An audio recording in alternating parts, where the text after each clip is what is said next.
The late afternoon sun beat down mercilessly on the dusty main street of Willow Creek, painting everything in shades of amber and rust. The year was 1882, and the small frontier town sat like a weathered scar on the face of the Arizona Territory, where civilization met wilderness in an uneasy truce. Dust devils danced between the wooden buildings, and the air shimmered with heat that made even the hardiest souls seek shelter in the shadows. Samuel Hayes stood at the edge of the gathering crowd, his weathered Stetson pulled low over steel-gray eyes that had seen too much of life's harshness. At 35, he cut an imposing figure, tall, broad-shouldered, with a lean strength that came from years of working cattle under an unforgiving sun. His face, tanned to leather and etched with lines of solitude, betrayed nothing of his thoughts as he watched the spectacle unfolding on the makeshift auction platform. The crowd buzzed with anticipation, their voices a mixture of excitement, disgust, and morbid curiosity. Men spat tobacco juice into the dirt while women in calico dresses whispered behind gloved hands, their eyes wide with scandalized fascination. The object of their attention stood on the platform, chains binding her wrists, though Samuel doubted any chain could truly hold what he saw in those fierce amber eyes. She couldn't have been more than 23, with tangled auburn hair that caught the dying light like copper wire. Her dress, once perhaps white, was torn and stained with the evidence of struggle. Blood had dried at the corner of her mouth, and bruises painted her arms in shades of purple and yellow. Yet she stood straight-backed, chin raised in defiance, meeting the hungry gazes of the crowd with a look that could have scorched the earth. "Gentlemen, what we have here is a genuine wild creature." The auctioneer, a greasy man named Josiah Pritchard, gestured dramatically with his gavel. "Found living like an animal in the canyons, stealing from honest folk, fighting like a demon when cornered. The sheriff's boys had quite a time bringing her in." A ripple of laughter ran through the crowd. Someone shouted, "What's her name?" "Pritchard." "Goes by Elena, though Lord knows if that's Christian or heathen. Speaks when she pleases, which ain't often, and fights like 10 men when riled. The county's washing its hands of her. Whoever takes her on does so at their own risk." Samuel's jaw tightened imperceptibly. The girl, Elena, turned her head slowly, scanning the crowd with the wariness of a trapped wolf. When her eyes met his, something passed between them, quick as lightning and just as electric. Recognition? Challenge? He couldn't say, but he found himself stepping forward through the crowd. "Now, I know what you're thinking," Pritchard continued, mopping his brow with a stained handkerchief. "Why would any sensible man want such trouble? Well, gentlemen, sometimes the wildest horses make the best mounts, once they're broke proper. She's young, strong as an ox, and with the right hand to guide her. She ain't no horse." "Pritchard!" Elena's voice cut through the air like a whip crack, raw and fierce. "And I'll kill any man who tries to break me." The crowd recoiled, some men laughing nervously, others shaking their heads. A woman near Samuel clutched her husband's arm, whispering, "It's ungodly. James, no Christian woman speaks so. That's why she needs a firm hand." Another man replied, his eyes glinting with something that made Samuel's fists clench. $20, someone called out. 25, 30, and that's generous for such trouble. Samuel watched as various men bid, each call accompanied by lewd comments or boasts about how they'd tame the wild out of her. His stomach turned at their words, though his expression remained carved from stone. He'd come to town for supplies, not this circus, but something about the girl's desperate dignity held him rooted to the spot. $40. A heavy-set rancher named Bull Morrison pushed forward, his face flushed with drink and excitement. "I'll take her off your hands. Pritchard, got a place on my ranch for spirited fillies." The crowd laughed at Morrison's crude joke. Elena spat in his direction, earning a backhand from one of the deputies guarding her. She stumbled but didn't fall, blood trickling fresh from her split lip. Now, let's keep this civilized," Pritchard called out, though his grin suggested he was enjoying the spectacle. "Do I hear 45? Samuel found himself moving before he'd made a conscious decision. The crowd parted as he approached the platform, his spurs ringing against the wooden boards as he climbed the steps. Up close, he could see the fear beneath Elena's defiance, the exhaustion in the set of her shoulders. $100, he said quietly, his voice carrying in the sudden hush. Pritchard's eyes bulged. 100? Well, Mr. Hayes, I didn't expect— 100, Samuel repeated, pulling a leather pouch from his coat. Cash, and this now. Morrison pushed forward, face reddening. Now wait just a minute. Hayes, you can't just— Samuel turned, fixing Morrison with a look that had backed down men twice his size. I can, and I will, unless you're prepared to bid higher. The crowd held its breath. Morrison's hand hovered near his gun. But something in Samuel's stance, the easy way his hand rested near his own Colt .45, made the other man reconsider. Frontier justice was swift, and Samuel Hayes had a reputation for being faster. She's all yours, Morrison spat, literally and figuratively. No man could tame her anyway. You'll see soon enough. Samuel counted out the bills, his movements deliberate and calm. As Pritchard greedily snatched the money, someone from the crowd called out, "What are you planning to do with her? Hayes, your ranch ain't no place for a woman." He turned, addressing the crowd for the first and last time. "What I do on my land is my business." Then, almost as an afterthought that only Elena could hear, he added quietly, "Then let's see if she'll ride straight into my heart." The words were part challenge, part mockery of the whole ugly spectacle. But something in his tone made Elena's eyes widen slightly. She searched his face, looking for the cruelty she'd come to expect from men, but found only a weary sort of determination. "Unlock her," Samuel ordered the deputy. "You sure about that, Mr. Hayes? She's liable to run first chance she gets." "Unlock her," he repeated. The chains fell away with a clatter. Elena rubbed her raw wrists, never taking her eyes off Samuel. The crowd pressed closer, eager to see if she'd attack or flee. Instead, she stood perfectly still, like a deer deciding whether to bolt or fight. "You bought nothing," she said, her voice hoarse but steady. "I am no man's property. Never said you were." Samuel replied, "But the law says different, and right now, getting you away from here seems the best of bad options. You coming peaceful, or do I leave you to them?" He gestured to the crowd, where Bull Morrison and others waited like vultures. Elena's jaw worked, pride warring with survival instinct. Finally, she gave a short, sharp nod. "I'll come," she said. "But I won't kneel, not to you, not to anyone." "Never asked you to," Samuel said, already turning away. "Wagons this way." As they descended the platform, the crowd parted reluctantly. Samuel could hear the whispers following them, speculation, condemnation, pity, and envy all mixed into a toxic brew. Elena walked beside him, not behind, her head high despite the chains she no longer wore, at his wagon, loaded with the supplies he'd originally come for. Samuel paused. "Can you ride?" "Better than any man here," Elena shot back, defiance flaring. "Good. There's a mare tied to the back. She's yours to use."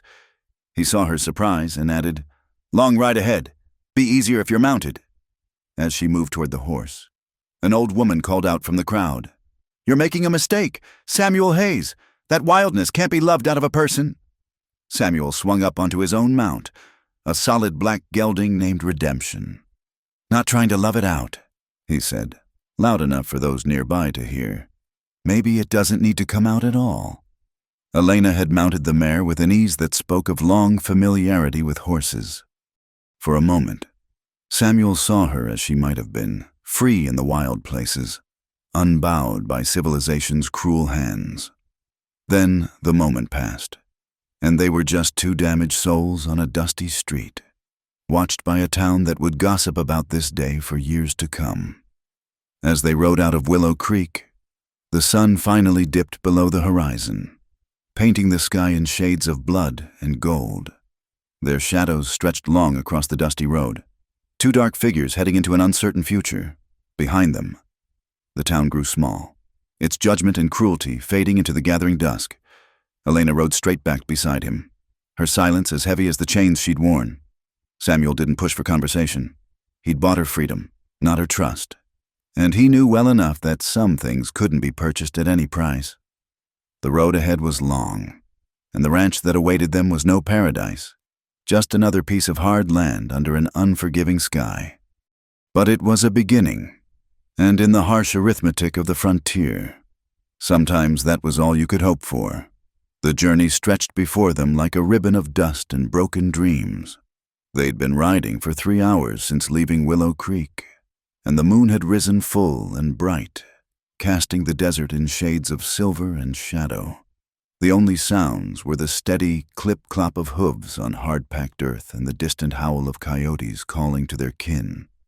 Elena rode as if born to the saddle, her body moving in perfect rhythm with the mare despite her obvious exhaustion. Samuel watched her from the corner of his eye, noting the way she constantly scanned the horizon, the tension in her shoulders that never quite eased. She reminded him of a Mustang he'd once caught, beautiful, fierce, and ready to bolt at the first sign of weakness.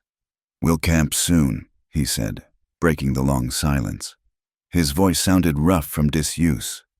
She didn't acknowledge his words, just kept her gaze fixed on the darkness ahead. Samuel didn't press. He'd learned long ago that silence could be its own form of communication, especially with those who'd been hurt by too many words. They rode on until they reached a small grove of cottonwoods clustered around a spring, one of the few reliable water sources on the trail to his ranch. Samuel dismounted, his movement stiff from the long ride. Elena remained mounted, watching him with those amber eyes that seemed to glow in the moonlight. "This is safe ground," he said, loosening Redemption's cinch. "Water's clean, and the trees give cover. We'll rest here tonight. And if I choose to keep riding—" Her voice carried a challenge, testing boundaries. Samuel shrugged, continuing to tend his horse. "Mare's tired. Even if you're not, push her too hard in this country, and you'll both end up buzzard food. But it's your choice."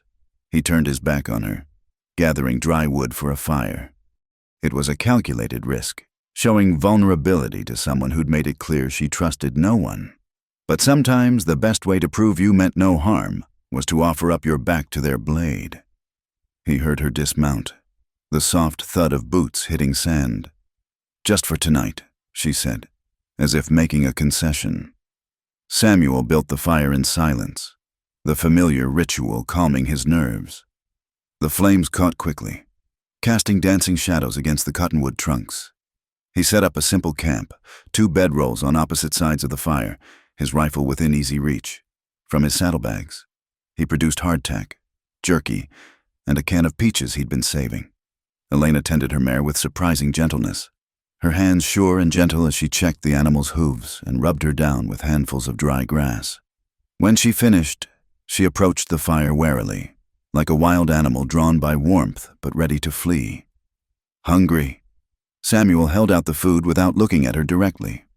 She snatched the offerings and retreated to her side of the fire, eating with the focused intensity of someone who'd known real hunger. Samuel ate his own portion slowly, his eyes on the flames. "Why?" The word burst from Elena like it had been fighting to escape. "Why did you buy me? What do you want?" Samuel considered his answer carefully. "Couldn't stand to watch it anymore," he said finally. "What they were doing, what they would have done. As for what I want," he met her gaze across the fire. "Right now, I want to get home to my ranch. After that, we'll see. Everyone wants something," she said bitterly. "Men especially." "True enough," Samuel agreed. "I want good workers for my ranch. I want to bring in my herd before winter. I want to sleep at night without ghosts haunting my dreams. But none of that involves taking anything from you that you don't choose to give." Elena studied him with those fierce eyes, searching for the lie. The firelight played across her face, softening the harsh lines of exhaustion and fear. "And if I run?" "Then you run," Samuel said simply. "I won't chase you, but I'd ask you to consider where you're running to. That desert out there doesn't care about anyone's freedom. It'll kill you just as dead as any man might." A cold wind swept through the camp, making the fire dance wildly. Elena pulled the thin blanket he'd given her tighter around her shoulders. Samuel noticed her shiver and, without comment, added more wood to the fire. "Your ranch," she said after a long silence. "What's it like?" "Hard land," Samuel admitted. 300 acres of scrub and stone, with just enough grass to keep cattle alive if you know where to look. Got a good well, though. And the house is solid. Few hands to help with the work. Tom Brennan, old Miguel Santana, and young Billy Crawford. They're good men. Keep to themselves mostly. And they'll expect me to... She didn't finish the sentence, but the implication hung heavy in the air. They'll expect you to work, same as everyone else. Nothing more. Samuel's voice turned hard. I don't run that kind of place. Anyone who thinks different will answer to me. Elena absorbed this information, her expression unreadable. Then, so quietly, he almost missed it. I've never had a real home. The admission seemed to surprise her as much as him. Samuel poked at the fire, giving her space to continue or retreat as she chose. They told you I was wild, she said, her voice gaining strength. Like I was some kind of animal, but I wasn't always. She trailed off, lost in memories that seemed to pain her. Samuel waited, patient as he'd learned to be with spooked horses and damaged souls. I know this land, she continued eventually. Every canyon, every hidden spring, every place a person can shelter from storms. That's how I survived after... She cut herself off abruptly. They caught me taking food. I was hungry. That's all. No shame in being hungry. Samuel said quietly. They made it shameful. Made me shameful. The bitterness in her voice could have curdled milk. Wild girl. They called me untamed. Like I was less than human for choosing freedom over their cages. A coyote howled in the distance, answered by another, then another, until the night filled with their eerie song. Elena tilted her head, listening with an expression almost like longing. You understand them, Samuel observed. She looked at him sharply, as if expecting mockery. Finding none, she nodded slowly. Sometimes better than I understand people. They lapsed into silence again. But it was a different quality of silence now, still wary, but no longer quite as hostile. Samuel banked the fire for the night, then stood, stretching muscles cramped from riding. I'll take first watch, he said. Get some sleep. Long ride tomorrow. Elena's hand moved instinctively to where a weapon might be, finding nothing. You're not going to... I'm going to sit by that cottonwood and make sure nothing bothers us, Samuel interrupted. Same as I do every night on the trail. Your bedroll's there. Use it or don't, but rest if you can. You'll need your strength. He moved to the tree he'd indicated, rifle across his knees, giving her the space of the entire camp. Elena watched him for long moments, clearly torn between exhaustion and distrust. Finally, bone-deep weariness won. She curled up on the bedroll like a cat, never quite relaxing even as her eyes drifted shut. Samuel kept watch as the stars wheeled overhead, his thoughts as scattered as the bright points of light. He'd acted on instinct in town, driven by a disgust he couldn't quite name and a recognition he didn't want to examine too closely. Now he had a wild, wounded creature to transport across hostile territory to a ranch that might not prove any kinder than the world she'd fled. Near dawn, he heard her stirring. She'd cried out several times in her sleep, fighting invisible demons, but had settled each time without waking. Now she sat up abruptly, eyes wild until she remembered where she was. Bad dreams? He asked quietly. She nodded, wrapping her arms around her knees. Always. Sun'll be up soon. We should move with the cool of morning. As if his words had summoned it, the eastern horizon began to pale, painting the desert in soft pastels. Elena stood, shaking sand from her dress, and moved to ready her mare without being asked. They broke camp efficiently, working in a silence that was almost companionable. As Samuel secured his bedroll, Elena suddenly spoke. That thing you said in town, about riding into your heart. She wasn't looking at him, focused on adjusting her stirrups. Did you mean it? Samuel paused, considering. Meant it as mockery of their foolishness, he said honestly. But maybe there was truth in it too. Time will tell. She mounted up, her expression unreadable in the growing light. I still might run. I know, Samuel said, swinging into his own saddle. But you're here now. That's something. They rode out as the sun crested the horizon, painting their shadows long and dark across the awakening desert. Ahead lay miles of hard country and an uncertain future. But for now, they rode together, two damaged souls navigating the space between captivity and freedom, distrust and hope. The ranch was still 2 days away, and Samuel knew the real test would come when they reached it.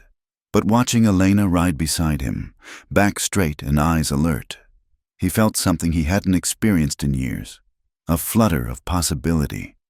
Fragile as a butterfly's wing, but stubborn as the desert flowers that bloomed against all odds. The sun climbed higher, and they rode on, into whatever fate awaited them in that harsh and beautiful land. The Triple Creek Ranch sprawled across the valley like a testament to stubborn endurance. Its weathered buildings crouched low against the endless sky. As they crested the final ridge, Samuel felt the familiar mixture of pride and weariness that always accompanied his homecoming. Beside him, Elena had gone rigid in her saddle, her eyes taking in every detail of what might be her new prison or sanctuary. There it is, Samuel said unnecessarily, reining in redemption. The main house sat solid and unadorned, built from local stone and timber that had silvered with age. A large barn dominated the eastern side, with corrals spreading out like wooden fingers, a bunkhouse for the hands, a smokehouse, and various outbuildings completed the picture. It wasn't grand, but it was substantial, a working ranch carved from unforgiving land through sheer determination. Looks like Tom's already bringing in the horses, Samuel observed, noting the dust cloud near the far corral. Elena said nothing, but her knuckles had gone white on the reins. As they descended toward the ranch, 3 figures emerged from various buildings, drawn by the sound of approaching hooves. Tom Brennan reached them first, his weathered face creasing into surprise when he saw Elena. The foreman was a solid man in his 50s, gray-bearded and reliable as sunrise. "Boss," he said, touching his hat brim. "Weren't expecting you back with company." "Tom, this is Elena. She'll be staying on, working like everyone else." Samuel's tone brooked no questions. "Elena, Tom here's been with me since I bought this place. He'll show you what needs doing." Tom's eyes flickered with curiosity, but he simply nodded. "Ma'am." Elena didn't respond, her attention caught by the approach of the other 2 hands. Miguel Santana, ancient by frontier standards at nearly 70, moved with the careful dignity of a man who'd survived by being useful. Young Billy Crawford, barely 18 and eager as a pup, couldn't hide his fascination with the newcomer. "Billy, stop gawking and take the horses," Tom ordered. "Miguel, we got that fence section needs mending in the south pasture."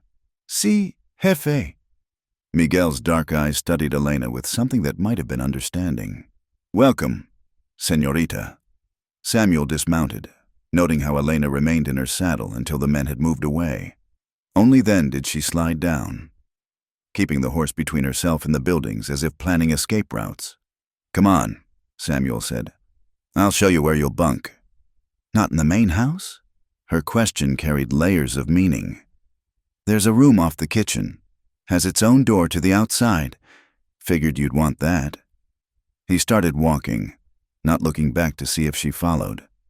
The house's interior was sparse but clean, masculine in its simplicity but not neglected. The kitchen dominated the central area, with a massive iron stove and a long table scarred by years of use. Samuel led her to a door in the far wall. "Used to be a storage room," he said, opening it to reveal a small but private space. "Put a cot in here, and there's hooks for clothes. Window faces the mountains." Elena stepped inside cautiously.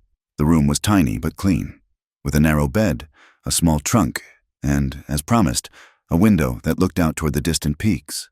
More importantly, another door led directly outside. "It locks," Samuel added, producing a key. "From the inside." She turned to him then, something flickering in her eyes that might have been surprise or gratitude quickly suppressed. What's expected of me? Work, Samuel said bluntly. Same as everyone else. Cooking, mending, helping with the cattle when needed. Ranch life isn't easy, but it's honest. Tom will teach you what you don't know. And if I refuse? Samuel shrugged. Then you'll go hungry. We all work here, or we don't eat. Simple as that. Over the following days, Elena tested every boundary like water finding cracks in stone. The first morning, she simply didn't appear for breakfast. Samuel found her by the well, watching the sunrise. Meal times are 6, noon, and 6, he said, handing her a cup of coffee. You miss them. You wait for the next one. She took the cup but didn't drink. I'm not hungry. Suit yourself. He turned to go, then paused. But pride makes a poor meal, and there's no shame in sitting at a table with honest men. By noon, she appeared in the kitchen, sliding onto the bench as far from the others as possible. Tom and the hands took their cue from Samuel, treating her presence as unremarkable. Billy tried once to engage her in conversation, only to be silenced by Tom's sharp look. The work itself became the first battlefield. When Tom asked her to help with laundry, she stood rigid, hands clenched. I don't know how, she admitted through gritted teeth. No shame in not knowing, Tom said mildly. Here, I'll show you. Watching the gruff foreman patiently demonstrate how to work the washboard and wringer, Elena's defenses cracked slightly. She attacked the task with fierce concentration, as if mastering this simple chore was a matter of survival. The cooking proved more contentious. The second night, when Samuel suggested she help Miguel with supper, she balked entirely. I won't be a servant, she spat. Neither will you be served. Samuel replied calmly. We take turns with the cooking. Tonight's yours. I said no. The standoff stretched taut as a bowstring. The hands watched uncomfortably, Billy fidgeting while Tom and Miguel waited to see how their boss would handle this direct challenge. Samuel stood slowly. Then we'll all go hungry tonight, I suppose. No one cooks, no one eats. He looked at his men. Sorry, boys. Maybe tomorrow. The shock on Elena's face was almost comical. You can't. I can. Samuel settled back in his chair with a newspaper, apparently prepared to wait all night. Billy's stomach growled audibly. Tom sighed and pulled out his pipe. Miguel simply closed his eyes as if preparing for a nap. For 20 minutes, the kitchen was silent save for the tick of the clock and Billy's increasingly loud stomach. Finally, Elena slammed her hands on the table. Fine, she stormed to the stove. But I don't know how to cook either. I will help, señorita. Miguel offered quietly. Is no shame. My Maria, she taught me before she passed. Cooking, it is like taming a fire. No, you must be patient, but firm. Something in the old man's gentle manner dissolved Elena's resistance. Together, they produced a simple but filling meal of beans, salt pork, and cornbread. When she set the plates down with unnecessary force, Samuel simply said, Thank you, and began eating. The first real crisis came during a sandstorm that struck without warning. Elena had been in the far pasture, learning to mend fences from Tom. When the wall of dust and wind hit, in the sudden blindness, she panicked, breaking away from Tom's guiding hand to run in what she thought was the direction of shelter. Samuel found her an hour later, huddled against a rock outcropping, her skin raw from wind-driven sand. Without a word, he wrapped his coat around her and half-carried her back to the house. Foolish girl, Tom exploded once they were safe inside. You could have died out there. I didn't ask for help, Elena shot back, though she was shaking. No, Samuel said quietly, helping her into a chair. But you needed it anyway. No shame in that either. As he tended her sand-burned face with gentle hands, Elena finally broke. I thought I knew this land, she whispered. But I don't know anything. You know how to survive alone. Samuel said, Now you're learning to survive with others. Different skills, that's all. The breakthrough came, unexpectedly, through the horses. Billy had been breaking a young Mustang, making a mess of it with his youthful impatience. Elena, watching from the fence. Finally couldn't stand it anymore. "You're doing it wrong," she called out. Billy flushed red. "Like you could do better?" Without a word, Elena vaulted the fence. She approached the terrified horse slowly, making soft sounds in her throat that seemed almost like another language. Within minutes, the Mustang stood trembling but still, allowing her to stroke its neck. "How did you—" Billy started. "You have to listen," Elena said, her whole demeanor different when focused on the animal. "He's scared, not mean. Fear makes everything wild." Samuel, watching from the barn, saw her realize what she'd said. Their eyes met across the corral, and something passed between them, an understanding that needed no words. From that day, Elena threw herself into the work with a desperate kind of energy. She learned to cook from Miguel, to mend from Tom, to work cattle from all of them. Her hands blistered and bled, but she never complained. At night, Samuel would find her asleep over the ranch ledgers, trying to understand the economics of their survival. "You don't have to prove anything," he told her one evening, finding her struggling with a harness by lamplight. "Yes, I do," she said fiercely. "To myself, if no one else." Slowly, the ranch began to accept her as she accepted it. Tom started leaving her in charge of certain tasks without supervision. Miguel taught her Spanish curse words that made Billy blush. Even the horses seemed to sense her growing belonging, nickering greetings when she entered the barn. But it was the night she chose to eat at the main table, sitting beside rather than across from Samuel, that he knew something fundamental had shifted. She was still wild at heart. That would never change. But now her wildness had found a place where it could exist without apology, where strength was valued over submission. "Thank you," she said quietly as they cleared the dishes together. "For what?" "For giving me work instead of walls." Samuel paused in his washing, hands deep in soapy water. "Everyone needs something to build," he said finally. "Otherwise, we're just surviving." Elena dried the plate he handed her, her movements sure and practiced now. Outside, a coyote called to the moon, and for the first time since arriving at Triple Creek. She didn't look toward the sound with longing. She was already where she needed to be. The evening started like any other, with the tired hands gathering around the kitchen table after a long day of mending fences and moving cattle. Elena had made stew. Her cooking had improved remarkably in the 2 months since her arrival, and the men ate with appreciation.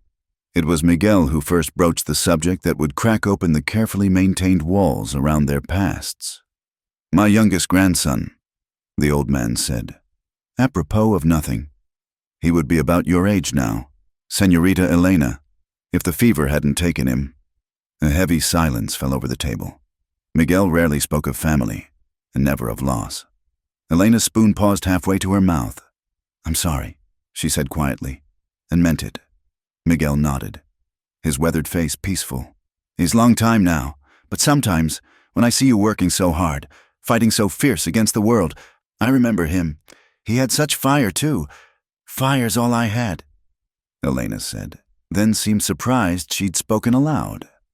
Tom cleared his throat. "Nothing wrong with fire. Kept plenty of us alive through hard times." Billy, young and tactless, asked what they all wondered. "How'd you end up living wild, Miss Elena, if you don't mind saying?" "Billy," Tom snapped, but Elena raised a hand. "It's all right." She pushed her stew around her bowl, gathering words like scattered seeds. "I wasn't born wild. Had a family once, a little farm up near the Colorado border." Samuel watched her from his seat at the head of the table, saying nothing. He'd learned that Elena's truths came easier when he wasn't pushing for them. "I was 12 when the raiders came," she continued, her voice flat as old newspaper. "Comancheros, looking for anything they could steal or sell. My parents tried to fight. They didn't win. The kitchen grew so quiet they could hear the wind testing the windows." Elena's amber eyes had gone distant. "Seeing ghosts, none of them could banish. They took me, sold me to a trading post up north. Man there, he—" She stopped, knuckles white on her spoon. "I lasted 3 years before I couldn't anymore. Stole a horse, some supplies, ran for the canyons, Learn to live like the coyotes and the hawks? Free. Jesus, Billy breathed, then flushed at Tom's glare. 7 years, Elena said, a bitter smile twisting her lips. 7 years I lived free, stealing what I needed, hiding from everyone. They called me wild because I wouldn't come back to their world. Why would I? What had their world ever given me but pain? Samuel finally spoke, his voice rough. Takes courage to survive alone that long. Wasn't courage, Elena corrected. Was fear. Fear of walls, of men, of being owned again. Rather die free than live caged. Yet here you are, Miguel observed gently. Elena looked around the kitchen, at the men who'd become something like family, at the walls that sheltered rather than imprisoned, at Samuel who'd offered work instead of chains. Here I am, she agreed wonderingly. The silence stretched until Tom, uncomfortable with such raw emotion, deliberately changed the subject to tomorrow's work. But something had shifted in the room, an understanding that went deeper than words. Later, as the hands retired to the bunkhouse, Samuel found Elena standing on the porch, staring out at the star-drunk sky. Thank you, he said, joining her, for trusting us with that. You bought damaged goods, she said with false lightness. Figured you should know what you paid for. I didn't buy anything, Samuel said firmly. Made that clear from the start. Elena turned to study him in the moonlight. Your turn then. What ghosts keep Samuel Hayes up at night? What sends a man to live out here? Hard and alone. Samuel was quiet so long she thought he wouldn't answer. When he spoke, his words came slow and painful, like pulling arrows from old wounds. Had a wife once, Mary, prettiest girl in Missouri, and for some fool reason, she chose me. We came west together, full of dreams, going to build an empire. We said, going to raise a dozen children and watch them grow strong on frontier air. He paused, lost in memories that cut like glass. Elena waited, patient as he'd been with her story. Apache raid, winter of '76.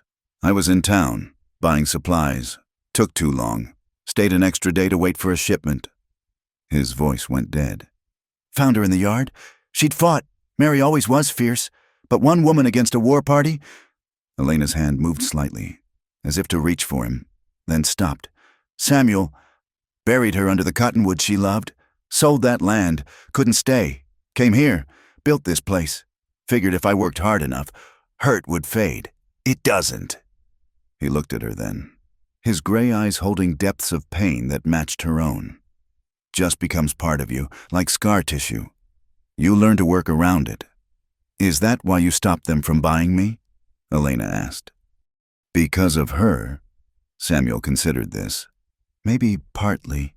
Couldn't stand to see another woman treated as property, sold like cattle. But mostly, he struggled for words. Mostly I saw something in your eyes. Same look I see in the mirror. Someone who'd had everything taken but refused to surrender. They stood in comfortable silence. Two souls who understood loss in ways that didn't need explaining. The night wind carried the scent of sage and distant rain, and somewhere a nighthawk called. I dream about them, Elena said suddenly. My parents, they're calling for me, but I can never reach them. Wake up trying to answer, but my voice is gone. I dream Mary's still alive. Samuel admitted. Wake up reaching for her, and the empty bed feels like a fresh wound every time. Elena did touch him then, just her hand on his arm, brief but real. Maybe that's why fate brought me here. Two broken people might make one whole one. Samuel covered her hand with his before she could pull away. Not broken, he corrected. Tempered, like steel in a forge, stronger for surviving the fire. A comfortable warmth spread between them, different from the wary distance they'd maintained. Not attraction, not yet, but understanding. Recognition of shared pain and mutual respect. I should tell you, Elena said, stepping back but not fleeing. I still think about running sometimes, when the walls feel too close or the memories too sharp. I know, Samuel said simply. Door's always open, but I hope you'll choose to stay. Working on it, she said with a ghost of a smile. Every day, working on it, as if summoned by their honesty. A shooting star blazed across the sky. Elena gasped. In all her years living wild, she'd seen plenty, but never lost the wonder. "Make a wish," Samuel said. "Don't believe in wishes." But her eyes tracked the star's path with something like hope. "Neither do I," Samuel admitted. "But maybe that's what makes them worth making." Elena laughed then, a sound as rare and precious as rain in the desert. "You're a contradiction." Samuel Hayes. Hard as iron one moment, soft as poetry the next. "Man's got to be both to survive out here," he said. "Hard enough to endure, soft enough to remain human." "Is that what we are?" Elena asked. "Still human, after everything. Most human when we're tested," Samuel said with conviction. "Easy to be civilized when life's gentle. Takes real humanity to choose kindness when the world's shown you nothing but cruelty." They talked until the moon set, sharing smaller stories, Elena's first successful hunt, Samuel's disastrous attempt at farming corn in sand, the winter she'd sheltered with a wolf pack, the spring he'd delivered a breached calf alone. With each tale, the walls between them lowered another inch. Finally, yawning, Elena turned toward the door.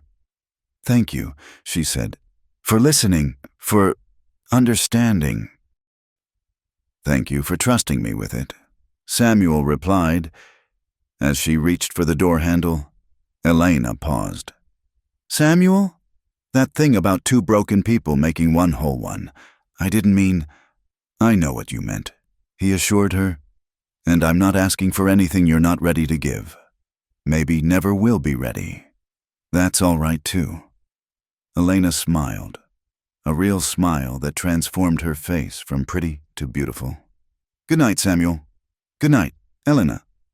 As her door closed, Samuel remained on the porch, feeling something he hadn't experienced in years, not quite peace, but the possibility of it. Inside, Elena sat on her narrow bed, touching the place on her arm where his hand had covered hers, wondering at the warmth that lingered. Neither slept easily that night, but for once, their wakefulness wasn't haunted by the past. Instead, they lay in their separate rooms, thinking of shared stories and shooting stars, of understanding found in unlikely places, and of the strange comfort that comes from being truly known by another human soul.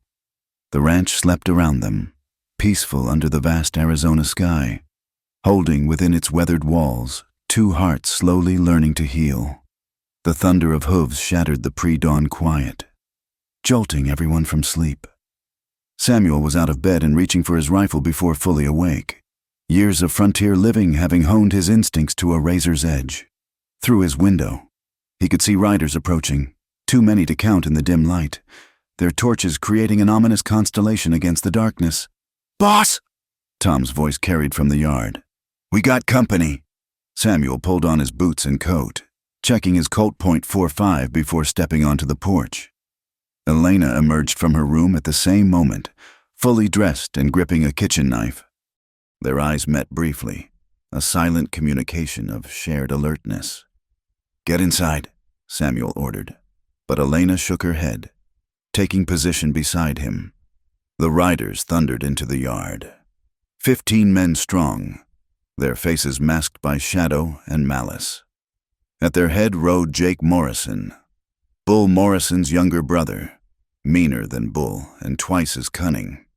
Samuel recognized several others, cowboys from neighboring ranches, drifters, and at least 2 men with wanted posters to their names. "Hayes!" Jake called out, his voice carrying the false friendliness of a snake. "Nice morning for a visit, wouldn't you say?" Tom, Miguel, and Billy had taken positions around the yard, weapons visible but not yet raised. The air crackled with tension thick enough to choke on. "State your business, Morrison," Samuel said calmly, though his hand rested on his pistol grip. Jake dismounted with theatrical slowness, his men spreading out in a semicircle. "Why? We're here about stolen property. Hayes. See, word is you're harboring something that don't rightly belong here." "Everything on this ranch is bought and paid for," Samuel replied. "That's so?" Jake's grin was ugly in the torchlight. "Even that wild little filly hiding behind your skirts?" Heard tell she's been causing trouble for honest folk for years, stealing, attacking people, living like an animal. Elena stepped forward before Samuel could stop her. I won't be anyone's prize. The words rang out, fierce and defiant. Jake's eyes lit up with cruel interest. There she is. Boys, the infamous wild girl. Pretty thing, underneath all that pride. Shame to waste her on ranch work when she could be entertaining company. The suggestion in his tone made Samuel's blood run cold. Get off my land, Morrison, now! Or what? Jake spread his hands in mock innocence. We're 15 armed men. Hayes, you got an old Mexican, a green kid, and one stubborn foreman. Oh, and a girl who thinks she's tough. Not what I'd call even odds. You forgot one thing, Elena said, her voice steady as bedrock. You're assuming I'll let you take me alive. She moved then, fluid as water, placing herself between the raiders and the house. The knife in her hand caught the torchlight, and her stance spoke of someone who knew how to use it. Feisty, one of Jake's men laughed. I like them with spirit. Makes breaking them more fun. The words had barely left his mouth when Elena's knife flew, embedding itself in the wooden post inches from his head. The laughter died abruptly. Next one goes in flesh, she promised. Enough. Samuel stepped forward, his presence suddenly seeming to fill the yard. Morrison, you and your men are trespassing. I'll give you one chance to leave peaceable. Can't do that. Hayes. Jake's playful tone vanished. See, that girl embarrassed my brother in town. Made the Morrison name a joke. We aim to collect what's ours and teach her some manners besides. She's not yours, Samuel said, each word precise as a hammer blow. She's not anyone's. She works this ranch as a free woman, and any man who says different answers to me. Big words from one man. Jake sneered. 2 men, Tom said, stepping into the light, his rifle trained on Jake's chest. 3, Miguel added, his old buffalo gun steady despite his age. 4, Billy's voice cracked slightly, but his aim was true. 5, Elena had retrieved her knife and stood ready. And I promise you, I'll take at least 3 of you with me before I fall. The silence stretched taut as a bowstring. Samuel could see Jake calculating odds, weighing desire against potential loss. The other men shifted nervously, no longer as confident in their numerical advantage. This ain't over, Jake finally spat. That wild animal needs putting down before she hurts decent folk. Only animals I see here came riding in with torches, Samuel observed. Now get out. Don't come back. Jake mounted his horse with jerky movements, fury radiating from every line of his body. You've chosen the wrong side. Hayes, when the town learns you're protecting a dangerous thief, the town can go to hell, Samuel interrupted. And so can you. Tom, if any of these men are still on my property in 60 seconds, shoot them. With pleasure, boss, Tom said, his meaning clear. The raiders wheeled their horses, Jake shouting over his shoulder. This ain't finished. You'll see what happens to wild things and those who shelter them. They galloped away in a cloud of dust and curses, their torches disappearing into the pre-dawn darkness like dying embers. The defenders held their positions until the hoofbeats faded completely. Well, Tom said finally, lowering his rifle. That was interesting. Elena sank onto the porch steps, her hands beginning to shake as the adrenaline faded. Samuel noticed and sat beside her, careful to leave space between them. You all right? He asked quietly. I should leave, she said, her voice hollow. They'll come back with more men. People will get hurt because of me. People will get hurt because Jake Morrison is a coward who needs a mob to feel brave, Samuel corrected. That's not on you. Boss is right, Tom said, surprising them all. I've known Jake Morrison since he was a pup. He'd find an excuse to cause trouble regardless, at least this way. We know it's coming. Miguel nodded sagely. In my country, we have a saying, El que con lobos anda, a haular aprende. He who runs with wolves learns to howl. Those men, they are the wolves. But here, we are the pack that protects its own. Sides, Billy added with forced bravado. Did you see their faces when Miss Elena threw that knife? Thought Jenkins was going to soil himself. Despite everything, Elena smiled weakly. You'd all risk your lives for me. You barely know me. Know enough, Tom said gruffly. You work hard. Don't complain. And you got sand. That makes you one of us. This is my fault, Elena insisted, standing abruptly. I brought this trouble to your door. No. Samuel's voice cut through her self-recrimination. Jake Morrison brought trouble. All you did was refuse to be victimized. There's no fault in that. He stood, addressing all of them. We need to prepare. They'll be back, probably with reinforcements.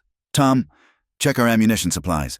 Miguel, ride to the Carlson Ranch. Old Ben owes me a favor. See if he'll lend us a few men. Billy, start filling water barrels. If they try to burn us out, we'll need them. What about me? Elena asked. Samuel met her gaze. You've got the sharpest eyes. Take the field glasses up to the roof. Watch for dust clouds, riders, anything suspicious. First sign of trouble, you ring that bell hard as you can. As the men dispersed to their tasks, Elena caught Samuel's arm. Why? She asked. Why stand against the whole territory for someone like me? Samuel considered his answer carefully. Because I've seen what happens when good people do nothing. Because you deserve the chance to live free. Same as anyone. And because... He paused, then continued more quietly. Because seeing you stand up to them, fierce and fearless, reminded me there are still things worth fighting for. Elena's amber eyes searched his face. I'm not worth dying for, Samuel. That's not your choice to make, he said simply. Now get up on that roof. Sun'll be up soon, and we need those eyes watching. As Elena climbed to her perch, Samuel allowed himself a moment of grim satisfaction. Jake Morrison had expected to find easy prey, a defenseless girl he could terrorize. Instead, he'd found a united front, a makeshift family willing to stand together. The sun rose slowly, painting the desert in shades of gold and crimson. From the roof, Elena watched the horizon while below. The men of Triple Creek Ranch prepared for war. She'd spent years running, hiding, surviving alone. Now, for the first time, she had something worth defending and people willing to defend it with her. I won't be anyone's prize, she murmured to herself, echoing her earlier declaration. But as she watched Samuel directing preparations with calm efficiency, she added silently, but maybe, just maybe, I could be someone's partner. The morning stretched on, tense with anticipation. Every dust cloud might be riders, every desert sound a threat. But Elena found, to her surprise, that the fear she'd lived with so long had transformed into something else, determination. Let them come. She was no longer alone, no longer running. She was home. The hastily convened town meeting took place 3 days later in Willow Creek's largest building, a barn that doubled as a courthouse when circuit judges passed through. Word had spread like wildfire about the confrontation at Triple Creek Ranch, and it seemed every soul within 50 miles had come to witness or participate in what many called the Wild Girl trial. Samuel entered with Elena at his side, their presence causing an immediate stir. She wore her best dress, one that actually fit properly, borrowed from Tom's late daughter's trunk, but her bearing remained defiant, chin high despite the hostile stares and whispered accusations. There she is, a woman pointed accusingly. The creature that's been terrorizing honest folk, Judge Cornelius Blackwood, a traveling magistrate with a reputation for both fairness and impatience, banged his gavel on the makeshift bench. Order. This is a legal proceeding, not a lynch mob. Jake Morrison stood near the front, surrounded by supporters. His brother Bull sat beside him, still nursing wounded pride from the auction. Your Honor, Jake began, voice dripping with false concern. We're here about a dangerous element in our community. This woman has admitted to years of theft, assault, and living outside the law. She's a threat to decent people. She's a human being, Samuel said, his voice carrying clearly through the barn. Not an element or a creature or any other word you use to make her less than human. Judge Blackwood peered over his spectacles. And you are? Samuel Hayes, I own Triple Creek Ranch, where Miss Elena is lawfully employed. Employed or enslaved, Jake shot back. You bought her like livestock. Hayes. I paid a price demanded by this town's shameful auction. Samuel replied evenly. But she's free to leave any time she chooses. Can Morrison say the same about the women in his employ?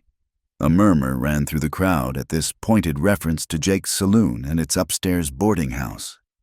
Jake's face reddened. Your Honor. A merchant named Holcomb stood up.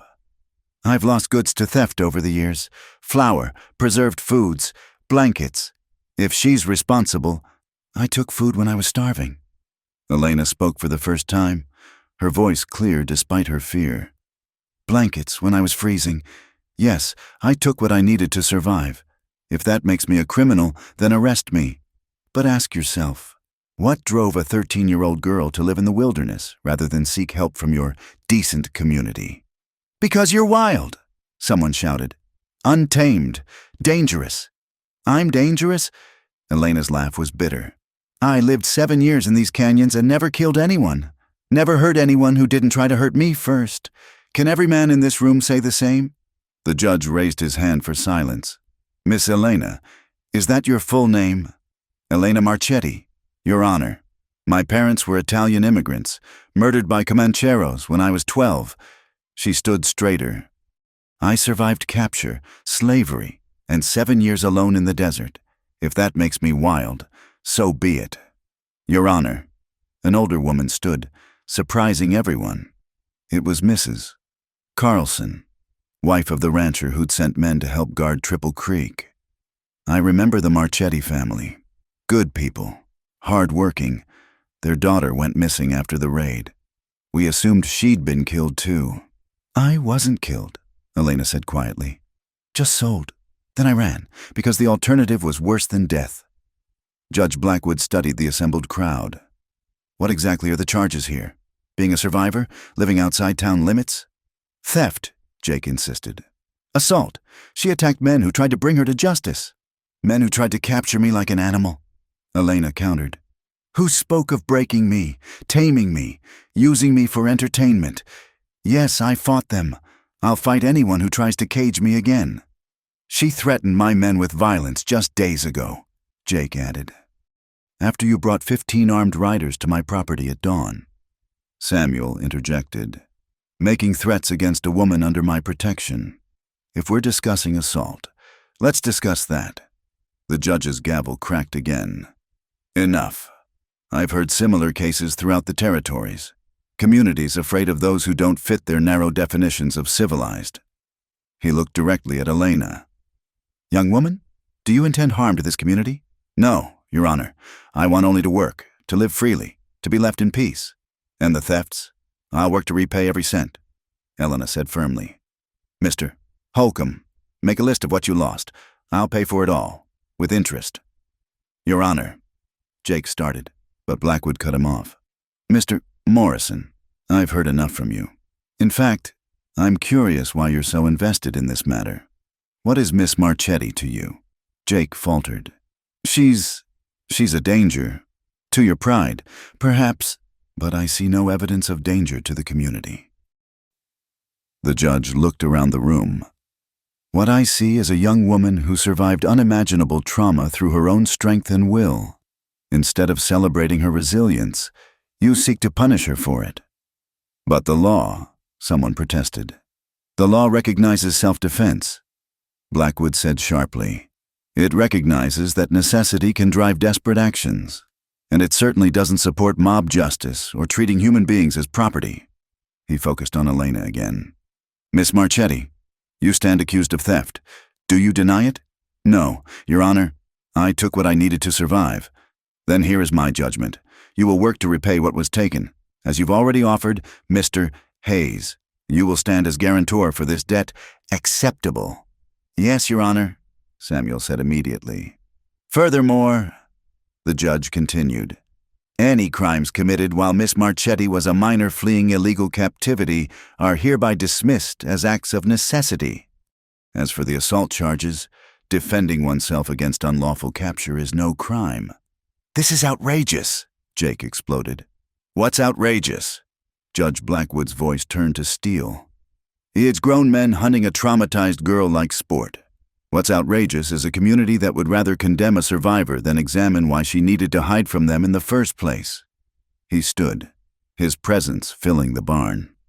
Miss Marchetti is a free citizen of this territory, entitled to all protections of the law. Any who harass, threaten, or attempt to harm her will answer to me personally. And, Mr. Morrison, if I hear of you gathering armed mobs again, you'll find yourself on the wrong side of these proceedings. If she must be punished, then punish me, Samuel said suddenly, stepping forward. I brought her to town. I'm responsible for her presence here. Any debt she owes, any crime she's committed. I'll stand for it all. Elena turned to him, eyes wide. Samuel, no. Yes, he said firmly, then addressed the crowd. You want someone to blame? Blame me. But know this, Elena Marchetti is under my protection. Anyone who comes for her comes through me first. The silence that followed was profound. Even Jake Morrison seemed struck by the declaration. Judge Blackwood studied Samuel with interest. Noble words, Mr. Hayes, but unnecessary. Miss Marchetti stands on her own merit. He banged his gavel once more. This matter is settled. Court dismissed. As people filed out, grumbling and whispering, Mrs. Carlson approached Elena. Your mother would be proud, she said softly, pressing something into Elena's hand before leaving. It was a small silver cross on a chain, worn, old, precious. That was hers, Elena whispered, tears finally breaking free. She wore it always. Samuel guided her outside, away from the lingering stares and muttered threats. In the street, Tom, Miguel, and Billy waited with the horses, having stood guard throughout the proceedings. How'd it go, boss? Tom asked. Justice won, for once. Samuel replied, Let's go home. As they mounted up, Elena moved her horse close to Samuel's. What you said in there, about standing for me, meant every word, he said simply. I don't need protecting, she said, but her tone was gentle. I know. Samuel met her eyes. But maybe sometimes you could let me anyway. Not because you need it, but because I need to offer it. Elena considered this, then nodded slowly. Maybe sometimes. She agreed. They rode out of Willow Creek together, the sun high and bright overhead. Behind them, Jake Morrison watched from the saloon doorway, his face twisted with rage and promise of future trouble. But for now, the law had spoken, and Elena Marchetti was free. Not wild, not tamed, but something altogether her own. Thank you, she said as the town faded behind them. For standing up, for treating me like a person when everyone else saw only an animal. You're no animal, Samuel said firmly. You're one of the strongest people I've ever known. Wild? Maybe. But wild things have their own beauty, their own worth. The world would be poorer without them. Elena smiled then, real and warm. And for the first time since she'd been dragged to that auction platform, she felt something like hope blooming in her chest. The road ahead was uncertain, Jake Morrison's threats lingering like storm clouds. But she was no longer alone. She had a home. She had people willing to fight for her. And most surprisingly, she had a man who saw her not as something to be tamed or owned, but as someone to be respected and, perhaps in time, loved. The desert stretched endlessly before them, harsh and beautiful as ever, but it no longer seemed quite so threatening. After all, she'd survived worse than whatever lay ahead, and now, she wouldn't face it alone. The weeks following the trial brought an unexpected peace to Triple Creek Ranch.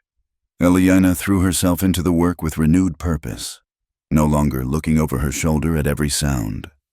She'd taken to wearing her mother's cross, the silver glinting at her throat, a reminder of who she'd been before the world tried to break her. It was a Thursday afternoon when everything changed. Eliana was in the kitchen, teaching Billy how to properly season a cast-iron skillet.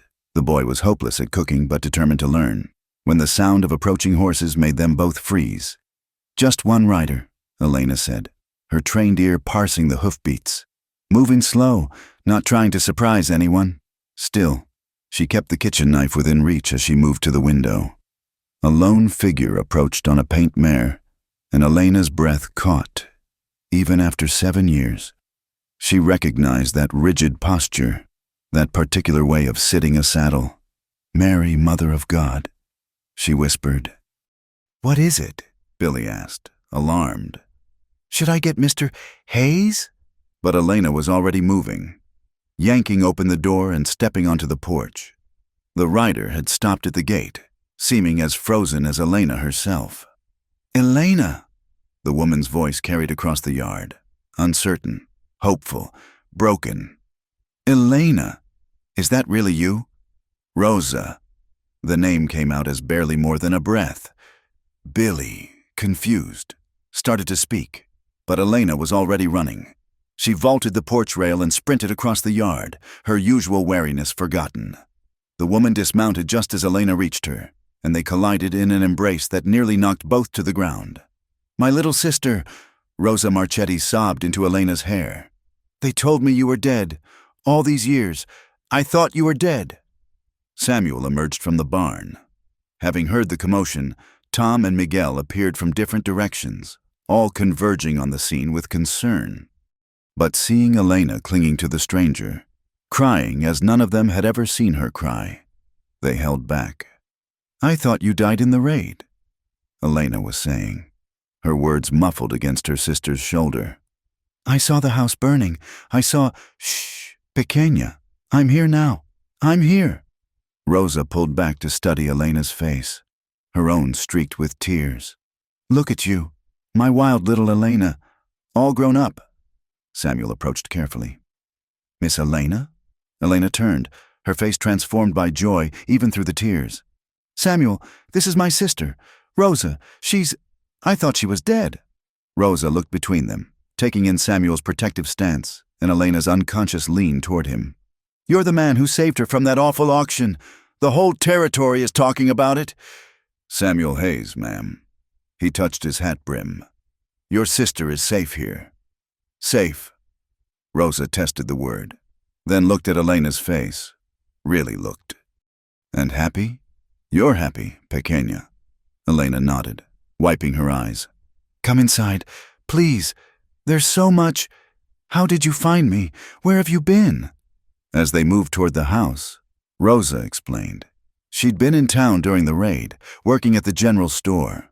By the time she returned, the farm was ashes and her family gone.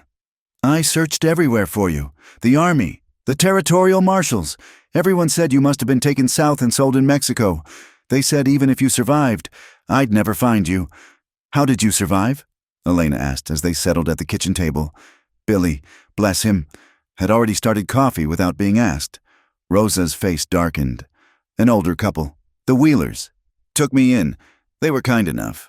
But—" she hesitated, then continued more firmly. "Mr. Wheeler's nephew had different ideas about charity.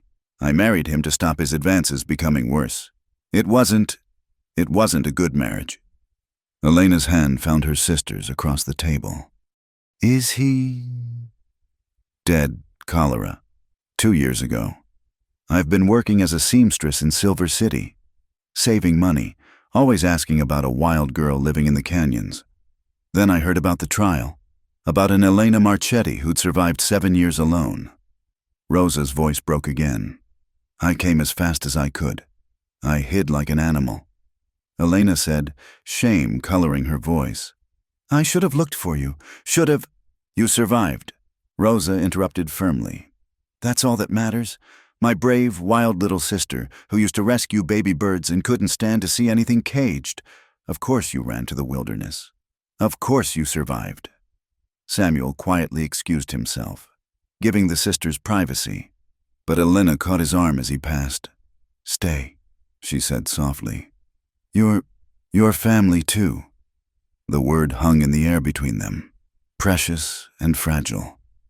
Samuel sat back down, and if his eyes were suspiciously bright, no one mentioned it. Over the next hours, the sisters pieced together their separated years. Rosa wept when Elena, haltingly, described her capture and escape. Elena cried fresh tears learning of Rosa's loveless marriage and years of loneliness. I have a room at the boarding house in town, Rosa said eventually. But I was hoping, that is, if there's work here, always work at a ranch. Samuel said immediately, You're welcome to stay as long as you like. Elena looked at him with such gratitude that Tom, entering for supper, stopped dead in his tracks. The foreman had never seen his boss blush before. That night, Elena knocked on Samuel's office door. He was working on the ledgers by lamplight, but set down his pen when she entered.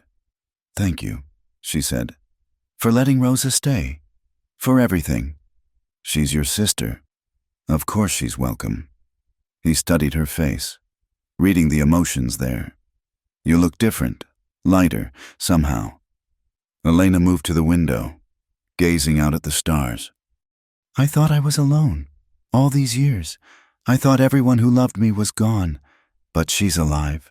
Samuel, my sister, is alive. Family has a way of finding each other, Samuel said quietly. Elena turned to face him fully. Is that what we are? Family?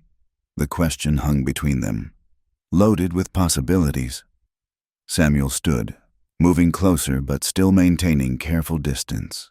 That day at the trial, he said slowly. When I said you were under my protection, I meant it. But Elena, I need you to know it wasn't just about protection. What was it about? Her voice had gone soft, uncertain in a way her defiance never was. Samuel struggled for words, this man who'd locked his heart away after loss. You asked once what I saw in you that day at the auction. I saw someone who refused to break. But more than that, I saw someone who might understand what it means to be alone even in a crowd. Someone who might... He stopped, frustrated with his inability to articulate feelings he'd buried so deep. Elena closed the distance between them, placing her hand over his heart. Someone who might ride straight into your heart? You already have, he admitted, covering her hand with his. But Elena, I won't cage you, won't ask you to be anything but what you are. What if what I am is yours? She whispered. Not owned, not tamed, but yours by choice? Instead of answering with words, Samuel bent his head and kissed her. It was gentle, careful, a question more than a statement. Elena answered by rising on her toes, deepening the kiss with a fierce sweetness that spoke of trust, hard won and freely given. When they parted, both breathing unsteadily, Elena smiled, that rare, transformative expression that made her beautiful. I should go. Rosa's waiting, and we have years to catch up on. Elena, Samuel called as she reached the door. I love you. I should have said it sooner, but I love you. Wild heart, fierce spirit, and all. She paused in the doorway, silhouetted by lamplight. I love you too. Samuel Hayes. Took me a while to recognize it, feeling so different from fear or anger. But it's there, deep as desert roots. After she left, Samuel stood at the window she'd vacated, watching the two sisters walk toward the smaller house, their heads bent together in conversation. Through the window, he could hear Elena's laugh, still rare but no longer impossible, mixing with Rosa's lighter tone. Tom appeared at the office door. Boss, everything all right? Everything's fine. Tom, better than fine. Samuel turned from the window, and Tom nearly stepped back at the expression on his employer's face. Samuel Hayes was smiling, really smiling, for the first time in years. About time, Tom muttered, then louder. Need me to move Rosa's things to the spare room? If you would. And Tom, tell Miguel he wins the bet. Apparently, everyone saw it coming before we did. Tom grinned. Hell, boss. Billy saw it coming. And that boy can't see past his next meal. You and Miss Elena were the only ones surprised. Outside, Elena helped Rosa settle into the small room that had once been storage, now hastily converted to living space. As they prepared for bed, Rosa asked, That man, Samuel, you love him? Like breathing, Elena admitted. Fought it for months, thought love meant cages and ownership. But he sees me, Rosa. Not the wild girl, not something to tame, just me. Rosa hugged her sister tight. Then you're blessed. Pequeña. Real love is rarer than water in the desert. As the ranch settled into sleep, Elena lay in her narrow bed, fingers touching her lips where Samuel's kiss still lingered. For the first time in 7 years, she felt truly, completely safe. Not because walls surrounded her or because a man protected her, but because she'd chosen this place, these people, this life. She'd ridden straight into his heart, yes, but he'd walked just as steadily into hers. And tomorrow, she'd wake to a world that held her sister, her chosen family, and a love that asked nothing of her but to be exactly who she was. Wild, free, and finally, home. Winter arrived with a vengeance that year, bringing the worst blizzard the territory had seen in a decade. The storm struck without warning on a moonless December night, catching everyone unprepared despite their usual vigilance. Samuel had been checking the eastern pastures when the first winds hit, driving snow horizontal across the landscape. He'd immediately turned Redemption back toward the ranch, but visibility dropped to nothing within minutes. The horse, sure-footed as he was, struggled against the mounting drifts. Back at the ranch, Elena was the first to realize something was wrong. That sixth sense that had kept her alive in the wilderness screamed warnings as the storm intensified. She found Tom in the barn, both of them reaching the same conclusion simultaneously. "Boss isn't back," Tom said grimly. "The cattle in the eastern pasture," Elena began, "are probably freezing to death." Tom's weathered face showed real fear. "If we lose that herd, the ranch is finished, but in this storm—" Elena was already moving, grabbing blankets, rope, anything that might help. Rosa appeared at the barn door, clutching a shawl against the wind. "Elena, no, you can't go out in this." "He's out there," Elena said simply. "The man who gave me a home when everyone else saw an animal. I won't leave him to die." "Then we go together," Tom said, but Elena shook her head. "You're needed here. If something happens, the ranch needs you. Miguel's too old for this weather, and Billy—" She didn't finish.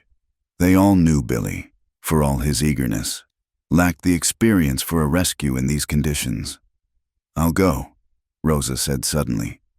"I can't track like you, but I can help with the cattle." "Rosa, we're Marchetti women," Rosa said firmly. "We survive. We protect what's ours. And that man out there is yours, whether you've said the words or not." Elena hugged her sister briefly, fiercely. "Help Tom prepare. When I bring Samuel back, he'll likely need doctoring. Have hot water ready, blankets warming by the fire."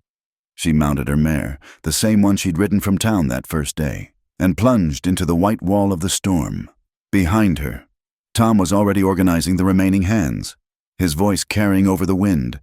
The world outside was chaos. Wind screamed like all the demons of hell, driving snow that cut like glass. Elena pulled her hat low and trusted instincts honed by 7 years of survival. She knew this land, had memorized every rise and fall, every landmark, even blind. She could navigate by the feel of the earth beneath her horse's hooves. She found the cattle first, huddled against a rock formation, already starting to drift deadly still, but no sign of Samuel. Elena's heart hammered as she circled the herd, calling his name into the wind that snatched her voice away. Then, there, a dark shape against the white, Redemption standing guard over a fallen form. Elena's world narrowed to that still figure as she fought her way through the drifts. "Samuel!" She dropped from her horse, falling to her knees beside him. He was conscious, but barely, his lips blue with cold, a gash on his forehead where he'd struck something in his fall. "Elena," his voice was weak, confused. "You shouldn't— Storm! Shut up!" she said fiercely, checking him for other injuries. His ankle was twisted badly, probably broken. "Can you ride if I help you mount?" "The cattle." "I'll handle the cattle. First, we get you up." Using strength she didn't know she possessed, Elena hauled Samuel to his feet. He cried out when weight hit his injured ankle, nearly passing out. "Stay with me," she commanded, managing through sheer will to get him onto Redemption. "Hold tight to the saddle horn. Redemption knows the way home." "The herd," he protested weakly. "I said I'll handle it." She pressed the reins into his hands.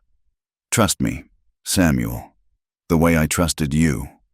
She slapped Redemption's flank, sending the horse toward home. The animal, loyal and sure, would get Samuel back. Now for the cattle. Elena remounted and surveyed the situation. Nearly 60 head, worth the ranch's survival, huddled against death. In the wilderness years, she'd learned to think like the animals she lived among. Now she used that knowledge, working with the storm instead of against it. She started with the lead steer, an old bull named Caesar who'd weathered many storms.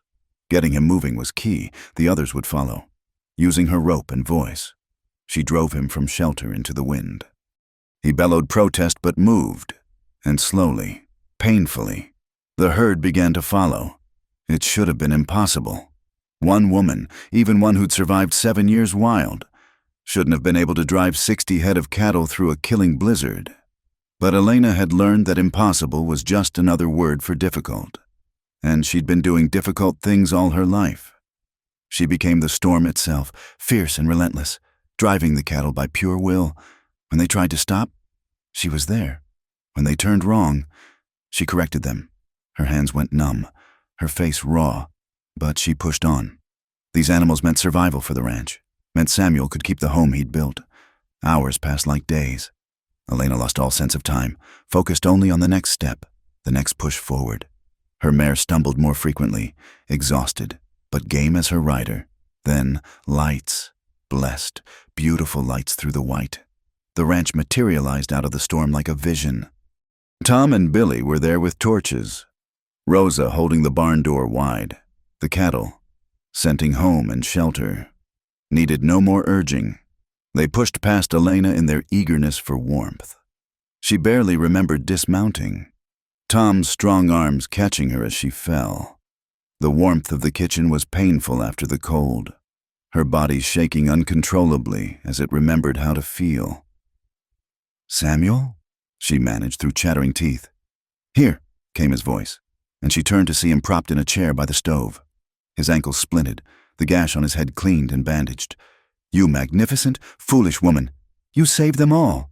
Saved us all," she corrected, allowing Rosa to strip her frozen outer clothes, wrap her in warmed blankets. "Every head accounted for," Tom reported, wonder in his voice. "Don't know how you did it, Miss Elena. Shouldn't have been possible." "She rode straight into the storm," Samuel said softly, his eyes never leaving Elena's face. "Just like she rode into my heart, fierce and fearless and absolutely unstoppable." Despite her exhaustion, Elena smiled. "Told you, wild things have their uses." The storm raged for 2 more days, but inside the ranch house, there was warmth and safety. Samuel's ankle healed slowly but clean. The cattle, saved from freezing, it would see the ranch through winter. And Elena had proven something to everyone, including herself. She was no longer the wild girl surviving alone. She was a woman who protected what she loved, who faced down nature's fury for her chosen family. On the 3rd morning, the sun emerged brilliant on a world transformed by snow. Elena stood on the porch, Samuel beside her on crutches, watching the pristine landscape. "You could have died," he said quietly. "So could you. Difference is, I chose my risk. You were caught by chance." He shifted to face her fully. "Marry me." Elena turned, startled. "Samuel, I know it's sudden. I know you value your freedom above all else. But Elena, when I was out there, thinking I might die, all I could think was that I'd never told you properly how much you mean to me, not just to the ranch, to me." He reached out, cupping her face with one work-roughened hand. "Marry me, not to tame you or cage you, but to stand beside you. Whatever storms come." Elena looked at this man who'd seen her at her lowest and never thought less of her, who'd offered work instead of chains, respect instead of ownership, who'd stood before a hostile town and declared her worth defending.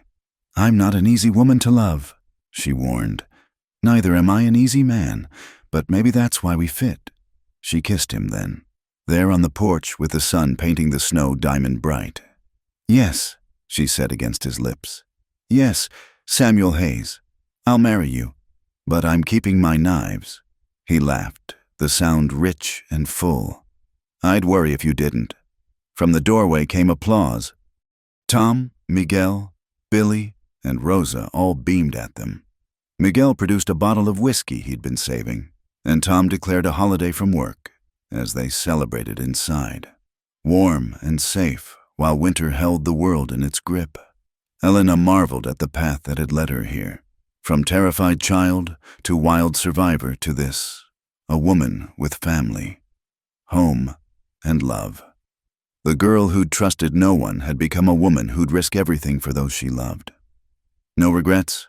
Samuel asked quietly, finding a moment alone with her. Elena looked around the room, at Rosa laughing with Billy, at Tom and Miguel arguing good-naturedly about the best way to break horses, at the man she loved watching her with eyes full of promise. None, she said firmly. I rode a long, hard trail to get here, but I'm home now. Home, Samuel agreed, pulling her close. Both of us. Outside, the winter wind howled, but inside there was warmth, laughter, and love. The wild girl who no man could tame had found something better than taming. She'd found belonging, and in the end, that made all the difference. Spring would come, bringing new challenges. Jake Morrison still nursed his grudges in town. The ranch would face droughts and storms, predators and markets. But Elena Marchetti, soon to be Elena Hayes, had survived worse, and now she had something she'd never had in those 7 years of wilderness living. People to stand with her, come what may.